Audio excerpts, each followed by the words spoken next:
Le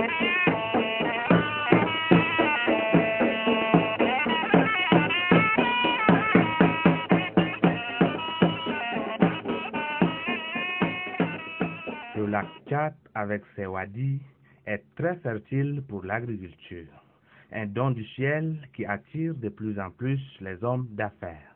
Le groupe Wadi Kundi et le groupe Sojek Tchad ciblent cette province pour garantir une autosuffisance alimentaire au Tchad. Une vision pour traduire dans les faits l'appel lancé par les plus hautes autorités du pays.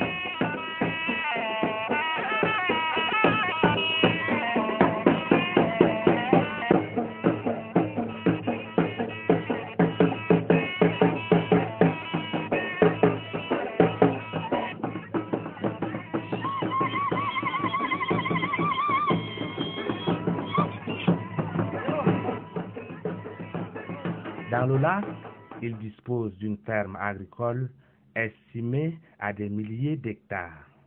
Les deux présidents directeurs généraux de ces entreprises se lancent dans les travaux champêtres, force de l'économie nationale. Et comme la terre ne trahit pas, voilà le fruit de leur dur labeur. La culture maraîchère, elle aussi, occupe une bonne place dans cette ferme.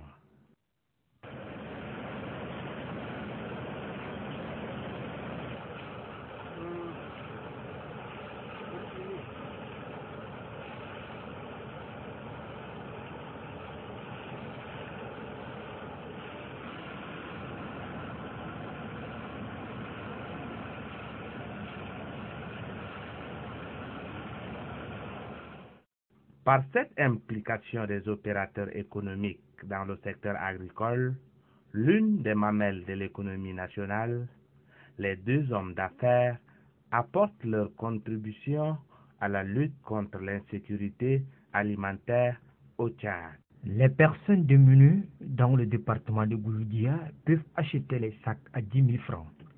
Il y a des milliers de personnes qui, à l'époque, ne faisaient rien que maintenant grâce à l'agriculture, des milliers de denrées ont été cultivées. Cette politique de diversification de l'économie via le secteur agro-silvopastoral vise à concrétiser le développement du Tchad à l'horizon 2030, le Tchad que nous voulons. Une politique qui passe inévitablement par un retour à la terre nourricière. Permettez-moi de saluer le travail important qui vient d'être accompli par le groupe Wadi Gundi et Sojek Tchad. Il s'agit d'une étape cruciale qui a permis d'aller au-delà des diagnostics, suggérer des actions à même de nous permettre, quelle que soit la région où nous nous trouvons, afin de nous inspirer, de nous servir, afin de réduire l'autosuffisance alimentaire.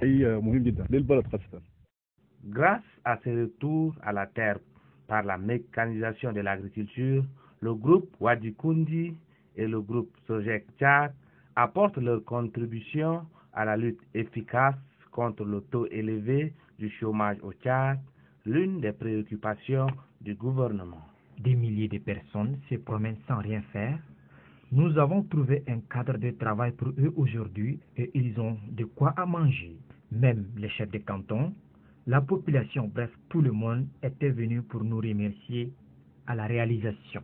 Un exemple à suivre par d'autres opérateurs économiques, car le Tchad regorge d'énormes potentialités pour son développement. Comme ces citoyens, grâce à l'implication des opérateurs économiques dans le secteur de l'agriculture, ils arrivent à acheter un sac de maïs à moindre coût.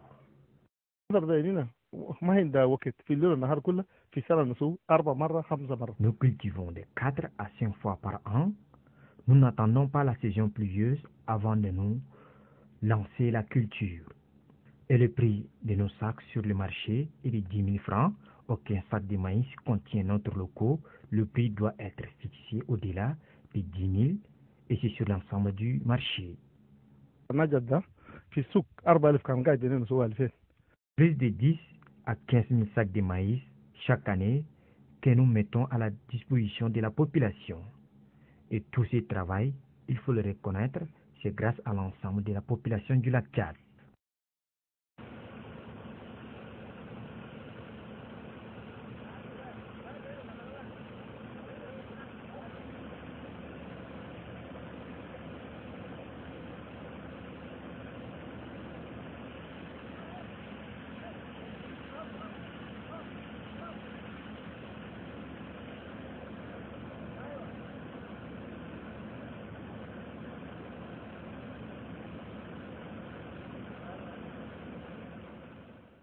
L'agriculture résiliente face au changement climatique vient s'ajouter à la politique d'adaptation et d'atténuation pour la résilience des populations rurales.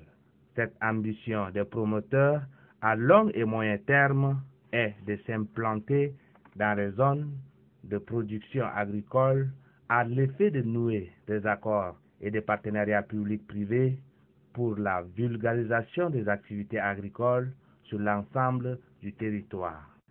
C'est ainsi que le président directeur général du groupe Wadi-Kundi relève, et je cite, « Nous, les opérateurs économiques, nous devons s'impliquer dans le secteur agricole. Aujourd'hui, personne ne peut dire le contraire. La terre ne trahit pas. L'exemple le plus illustratif est le rendement de cette campagne agricole. Nous sommes parvenus à récolter des milliers de sacs de céréales.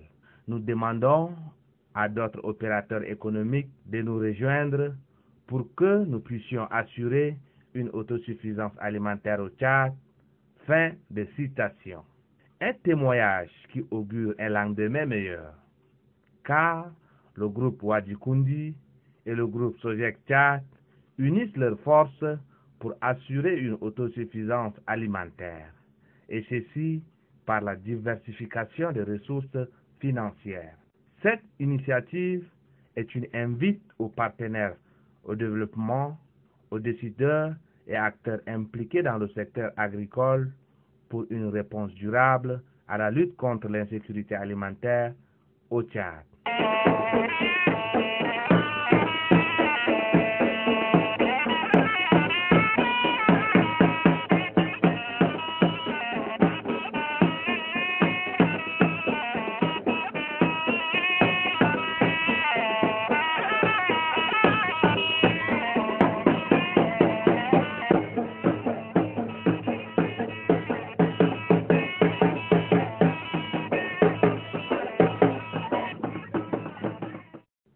Un autre effort, et non des moindres, en 2017, un modeste projet avec une unité de production des œufs a vu jour. 4 années plus tard, c'est-à-dire en 2021, la société devient une véritable industrie. Nous avons eu l'initiative de nous lancer dans la volaille et précisément dans la production des œufs dans la zone du Charibagrimi afin de diversifier l'économie nationale et réduire le taux de chômage. Il faut aider l'État sur cette lancée, c'est l'une de nos objectifs prioritaires.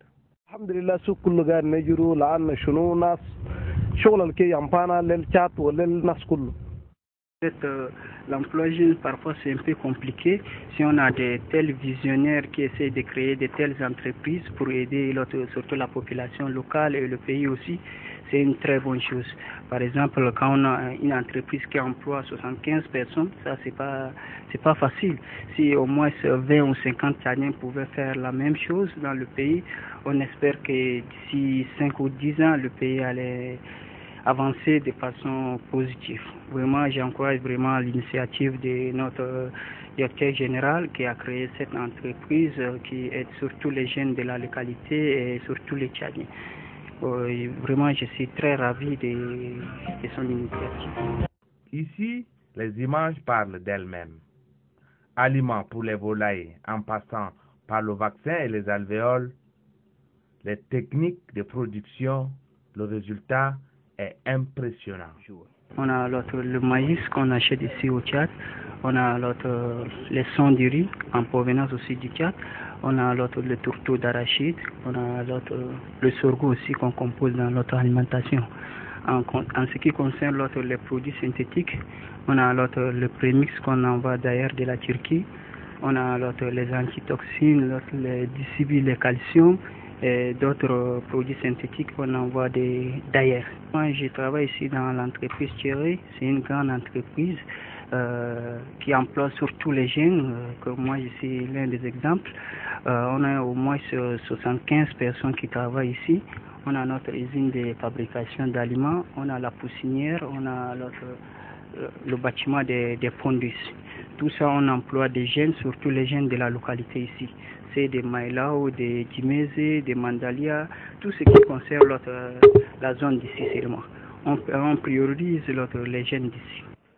Les œufs qui sortent de cette industrie sont vendus sur les différents marchés de la capitale et à moindre coût.